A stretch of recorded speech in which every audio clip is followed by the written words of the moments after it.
मध्य प्रदेश में 25 जून को पंचायत राज के प्रथम चरण के चुनाव संपन्न हुए।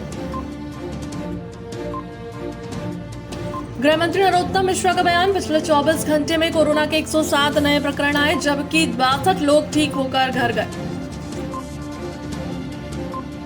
जबलपुर के गड़ा फाटक इलाके में भगवान जगन्नाथ की पिछले कई वर्षों से शोभा यात्रा निकाली जाती है।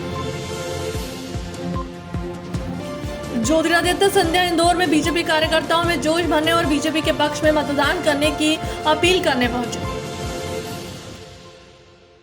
नमस्कार, 7i में आपका स्वागत है। कृषि मंत्री श्री कमल पटेल जी ने मध्य प्रदेश में 25 जून को पंचायत राज के प्रथम चरण के चुनाव संपन्न हुए। विजयी हुए सभी पंच, सरपंच, जनपद एवं पंचायत प्रत्याशी भाइयों बहनों को आत्मीय शुभकामनाएं।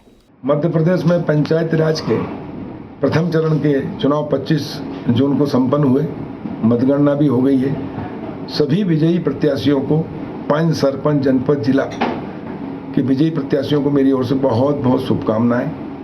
आप सब मिलकर ग्राम पंचायत का, जनपद और जिला क्षेत्र का, अपने ग्रामीण क्षेत्र का सर्वांगीण विकास करने में अपना योगदान दें। मध्य प्रदेश की सरकार माननीय मुख्यमंत्री शिवराज जी के नेतृत्व में और केंद्र में प्रधानमंत्री नरेंद्र मोदी जी के नेतृत्व में आपके साथ है। हम खंदा से खंदा मिलाकर सभी जनप्रतिनिधियों के साथ खड़े हैं और अपने गांव का, अपने ब्लॉक का, अपने जिले का विकास का और प्रदेश का विकास करने में कोई कसर नहीं छोड़ेंगे। एक बार पुनः सभी विजयी प्रत्याशियों को बहुत बहुत बधाई और शुभकामनाएं। पिछले 24 घंटे में कोरोना के 107 नए प्रकरण आए हैं, जबकि 62 लोग ठीक होकर घर गए।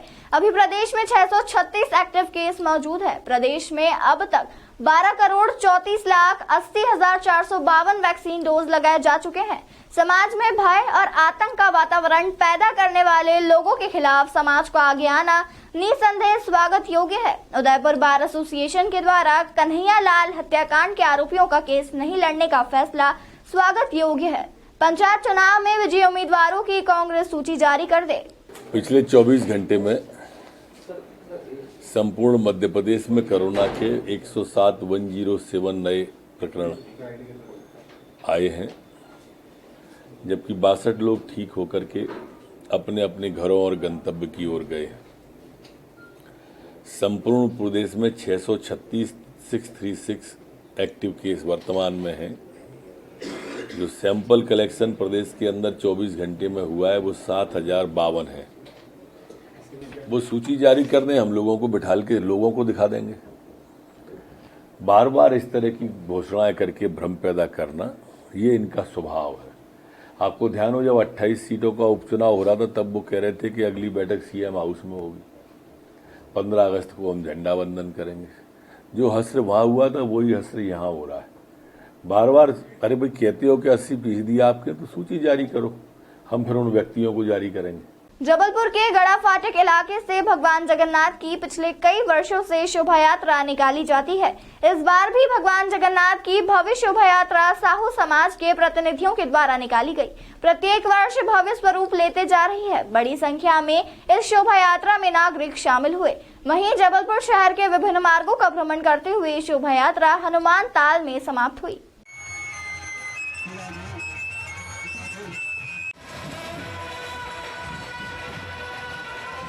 देखिए, आज का ये रथ यात्रा का एक विशेष पर्व होता है प्रतिवर्ष।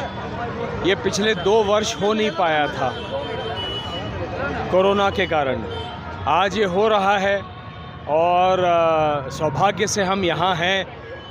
यदि हम जगन्नाथपुरी में नहीं जा सकते तो कम से कम यहाँ पर रथ के ऊपर बलभद्र दाऊ जी और भगवान जगन्नाथ और सुभद्रा माई, इन सब के दर्शन यहीं पे हो जाए, इससे बड़ा और सौभाग्य का क्षण क्या हो सकता है। तो हमने सोचा आज यहाँ पर दर्शन कर लें और संस्कार धानी है। यहाँ पर जिस उत्साह के साथ लोग इस पर्व को मना रहे हैं, आप सबको, सारे श्रद्धालुओं को मेरी ओर से बहुत बहुत शुभकामनाएं। और भगवान जगन्नाथ, बलदाऊ और सुभद्रा माई आपको ऐसे ही आशीर्वाद देते रहे। नमस्कार। केंद्रीय नागरिक उड्डयन मंत्री ज्योतिरादित्य सिंधिया इंदौर में बीजेपी कार्यकर्ताओं में जोश भरने और जनता से बीजेपी के पक्ष में मतदान की अपील करने के लिए पहुंचे। इंदौर के देवी अहिल्याबाई होलकर विमानतल पर उन्होंने मीडिया से चर्चा कर ज्वलंत मुद्दों पर बेबाकी से अपनी बात रखी। केंद्रीय मंत्री ज्योतिरादित्य सिंधिया ने इंदौर की जमीन पर कदम रखते ही कांग्रेस पर निशाना साधा और कहा कि कांग्रेस अपना अस्तित्व ढूंढ रही है, जबकि हमारी सोच और विचारधारा जनता की प्रगति और विकास के साथ है।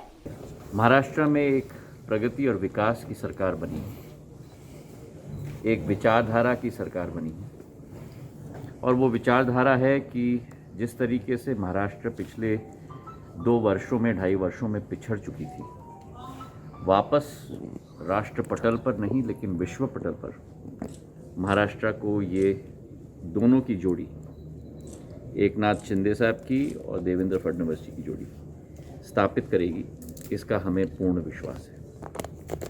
महाराष्ट्र की क्षमताएं अपार सदैव रही हैं और मेरे लिए